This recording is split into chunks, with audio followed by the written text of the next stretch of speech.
A few years ago, I promised to buy my babe a new tire for her car. One of her tires was always deflating. She reminded me a few times, and as usual, I kept saying, hold on, I will buy it. One day, I had a program to attend. She was heading in the same direction. Instead of me taking my own car, I told her to drop me off and pick me later when coming back. She was reluctant of going with that tire again. I encouraged her. I said, it's not far, you'll be fine. She dropped me and left. On her way back, the tire went flat again. She called me, frustrated, ranting. I told you this tire cannot go outside Osogbo. At that moment, I knew I cannot give excuses again. If I didn't act fast, now, whoa, you know woman thing. I quickly called my organizer, sent him money for a brand new tire, and told him to go meet her immediately. I called her, told her to wait where she was. Help was coming. But I didn't tell her it was a new tire. I just wanted it to be a surprise. You know that kind of surprise that should end with a hug. Oh, thank you, baby. I got the new tire. I went back to my program, already smiling in my mind, waiting for her, but she didn't call. She didn't come pick me. I waited, nothing. That day passed. The next day, silence. 1 week, silence. I started getting angry. How can someone not even say thank you? Then 1 month passed. Silence turned to distance. Distance turned to ego. Ego turns to pride. And before we knew it, we stopped talking. Months, just like that. When we finally spoke again, she was calm, too calm. She said, so you think what you did that day was right? You didn't even ask me how I got home. I was shocked. What do you mean? I sent someone to buy you a new tire. That was when she told me the truth. If organizer didn't bring any new tire, he only packed the old one and left. She struggled home with that same bad tire, hungry, disappointed, and feeling abandoned. And I was somewhere feeling unappreciated, waiting for a thank you for something she never received. We both looked at each other like, what exactly have we done to ourselves? I called the organizer. He said he sent his boy to patch it first, so she could come later for the new tire. And when she didn't come, he assumed we were not ready. Simple miscommunication. But look at the damage. We apologized to each other. We even laughed about it. But something have shifted. The gap. The months of silence. They did something to us. We were once inseparable, but that space taught us something dangerous, that we could live without each other. We tried to come back, but the love had already started fading quietly. No fight, no noise, just fading. Now listen carefully. This is where many of you are right now. Not because of big betrayal, not because of deep hatred, but because of small misunderstanding that were never addressed. Let me tell you the truth you may not like. Silence is not maturity. Silence is destruction in slow motion. You think you are being calm, you think you are avoiding drama, you think I will just leave it. No, you are planting distance. And distance, if not checked, becomes disconnection. How many relationships have you lost because you didn't speak? How many friendships died because both of you were waiting? How many times did you assume instead of asking? How many people have you judged wrongly because you never heard their side? Let me break it down for you. You are hungry, but you didn't say it. You are hot, but you are forming strong. You expected something, but you didn't communicate it. You needed care, but you acted like you didn't. You wanted apology, but you kept quiet. Then later you say they changed. No, you both stopped communicating. Not every poor outcome means bad intention. Sometimes people tried, but it didn't land well. Sometimes efforts were made, but it didn't reach you. Sometimes love was there,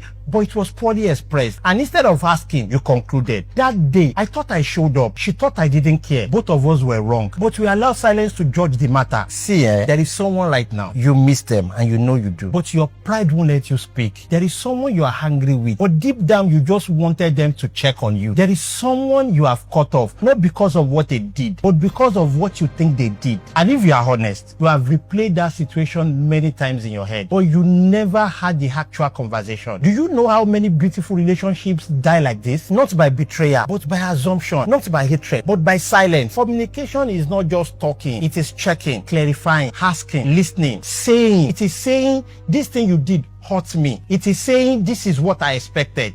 It is saying, help me understand. If we had spoken that same day, if I had called and asked, did they change it? Maybe, just maybe, that relationship would still be alive today. So I am asking you now, who do you need to talk to? Who have you misunderstood? Who misunderstood you? Who are you waiting for? What exactly are you waiting for? Pick your phone, send that message, make that call, not to win, not to prove a point, but to understand. Because sometimes the tire was actually bought. It just never got delivered. If you find this content valuable, please share. My name is Betawale.